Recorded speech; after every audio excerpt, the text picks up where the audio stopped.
Hey guys, welcome back to Sow Love. It's Sunday and I am out in the garden. I am doing a few things. I wanted to plant a few more things out in the garden, just direct sowing, no, not into any trays.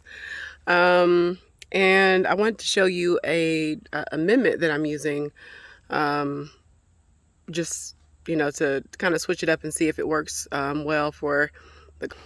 Um, I'm using a mixture of, and it's equal parts, bone meal,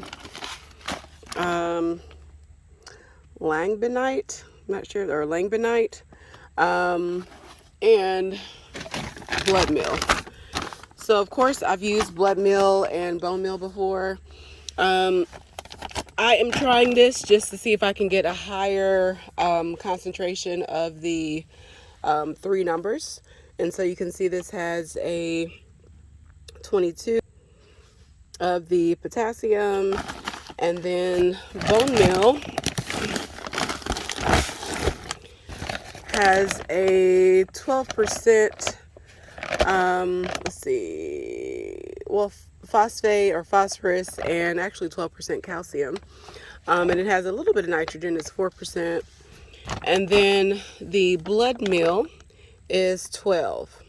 So ideally, I'm mixing a amendment that has a 12, 12, 22. So I just took equal parts of those and put it in this container, and that's what that's looking like. So all I'm doing is adding this into wherever I'm planting seeds, and then I'm going to add in some of the compost that I made also. So here is the compost that I showed you guys a while back, and it's pretty much just been sitting. I've been using a little bit of it in some containers. It has some worms in it still, which is fine. It has some things that are not 100% broken down, but they are breaking down. So I'm going to add a little bit of this into some old soil that I pulled from some old pots, along with the NPK amendment that I just showed you, and we're going to drop some seeds. All right, so here's some of the soil from one of the grow bags that I emptied, the Dollar Tree grow bags. And you can see, I don't know if you remember, I put leaves on the bottom. They did break down. There were some eggshells down there too, and some old roots. So I'm just going to kind of break those up a little bit and start adding it into the bottom of the pot. All right, so just so you can see what I'm doing, took some out of the little wheelbarrow, and I'm just breaking it up here. Not sure why that's in there. And this is a nice sized pot.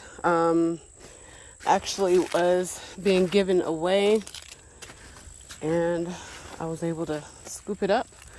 But you can see I had to patch it because I accidentally dropped it like a silly person. So I ended up using some epoxy and some liquid nail to seal it together. So that's been sitting for like over 2 weeks just to make sure it's dry. All right, so I'm going to add a little bit of water because it's a little bit dry.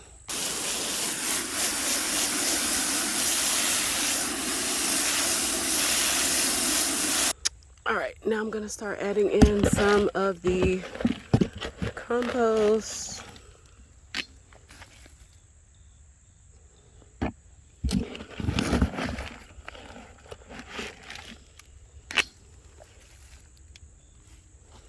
Actually going to add in a little bit more of this dirt here as well.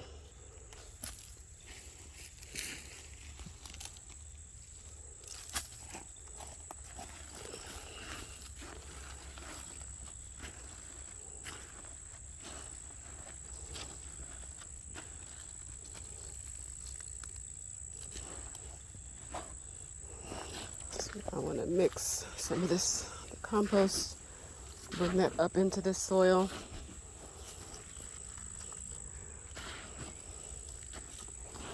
And then I'll add one more layer of the compost. And there are some worms in the compost that I made, but I'm gonna also add some of the worm castings from my little worm bin as well. It's looking pretty good. Add a little bit more compost.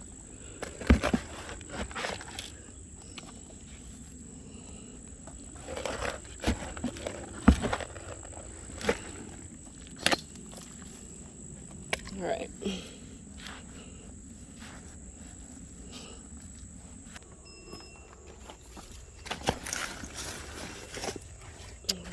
So the worms still look really good. This is some weird kind of fungus, which kind of creeps me out when I see it, but it is what it is.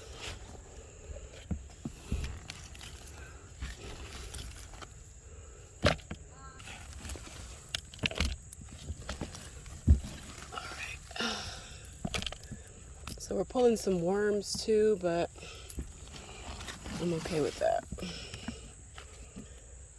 Where there's worms, I'll make more worm castings, so that's fine by me.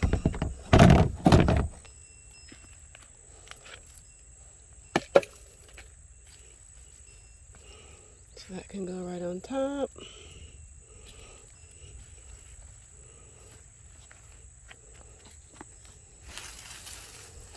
Add a little bit more of this soil. And then we'll do a final mix before adding in the mimets. So add a little bit of water. So I just mix real good with both hands. What I just added in the compost, a little more of the, not the compost, the old soil, and the worm castings, and I just mixed real good with both hands. So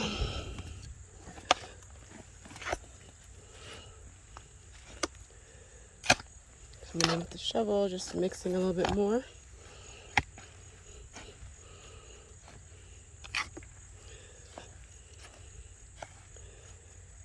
Awesome. So let's go ahead and add in our mimets. Sprinkle that across the top.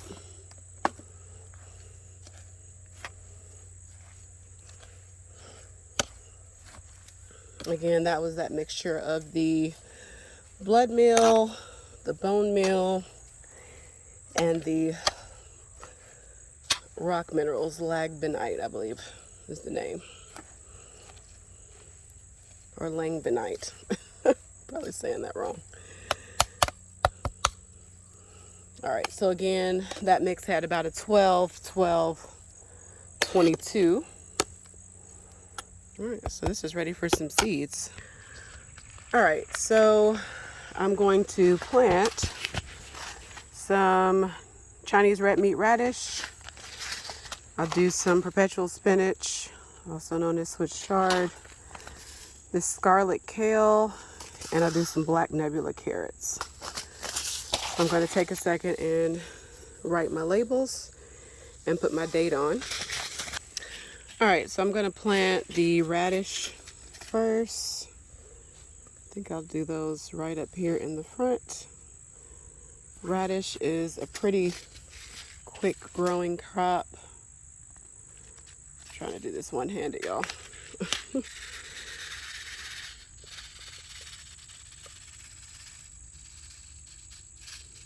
All right, looks pretty good. And I'll just move some around a little bit.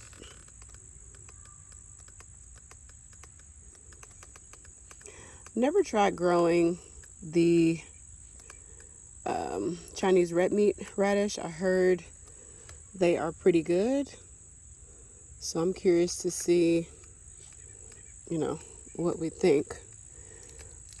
I know radishes can have, you know, a little bit of heat.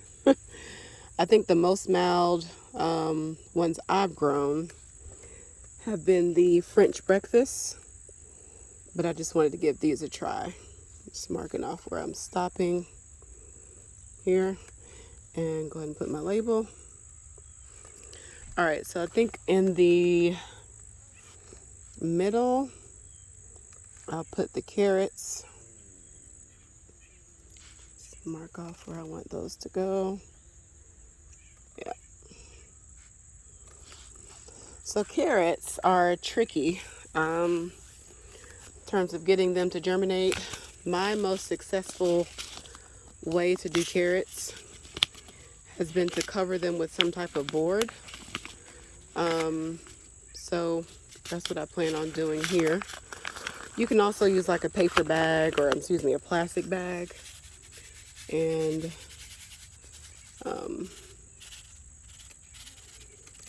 put some kind of rocks on top of it. They need no light to germinate, but they need wet soil. So the soil is already pretty moist. So I'm just going to scatter them across the top. Not going to cover them with any soil.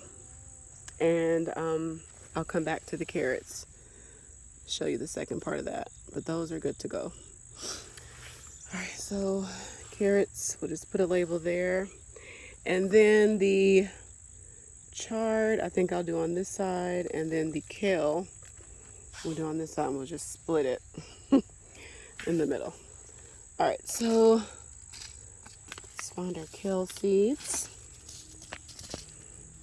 This is a beautiful purple. You know, purple is my color. So the purple kale and the purple carrots, I figure will be awesome to have together. I'll move a little bit of this soil off the top. Just put it over here for now. So I need to cover it. So I'm gonna just sprinkle these on. And I can, of course, thin these out later. And, you know, I can even plant them in other areas of the garden. So I'm just going to sprinkle that on top.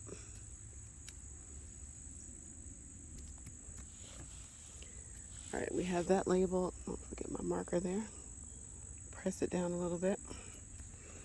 And then the last thing is our chard, or our perpetual spinach. Never grown the perpetual spinach. I've grown, you know, just like the bright lights chard before. So I'm curious to see, you know, the taste difference. I know chard can be a little more earthy in taste, which I don't really mind, but I know it bothers some people. Remove some of the soil. Put it in this little container. So we'll see. I know with chard, like my kids don't mind it, but any opportunity I get to add like something green into a meal, I definitely try to. So eggs and stews, I'll go ahead and add that in, like anything kind of green veggie. All right, so I'm going to tap that down a little bit. All right, so we're all planted up. Let me go get the board and then finish up the carrots. All right, y'all, so I found a trash bag and just kind of ripped a piece off.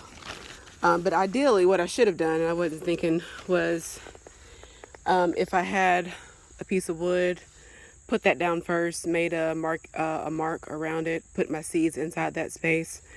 That way I wouldn't have had to, you know, rig something to the space. But either way, this will work just fine too. So I'm going to kind of fold up my bag so that it will just be the size of that area for the carrots, hopefully. That's pretty good. And then I'm going to take my hand and just press down. Carrots need to have contact with the soil in order to germinate.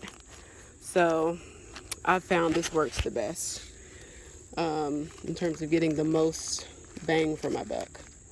So I'm going to put that piece of wood on top, and I also have a brick that I can add as well. Over here on this side. All right, so this will stay on top for, I don't know, 10 days, 14 days.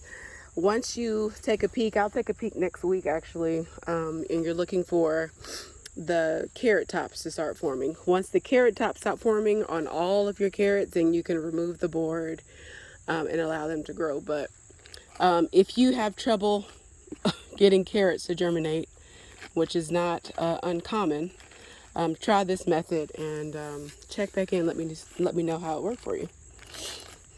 All right, so we have a container planted. I have one more container to do. I'm going to essentially do the same thing. Not exactly sure what I'm going to plant there, but at some point I'll come in once this starts growing and cover it with the row covers. That'll be a whole separate video, just to protect it from that cabbage moth. So I don't want any of this, my leaves looking like that, all munched up from the little worm, the cabbage worm babies. All right, y'all, so that's pretty much it. Let me know in the comments if you have any questions. If you do try out this method with the carrots, please let me know. It would be great to see your results. So thank you so much for tuning in. I will talk to you soon. Bye, guys.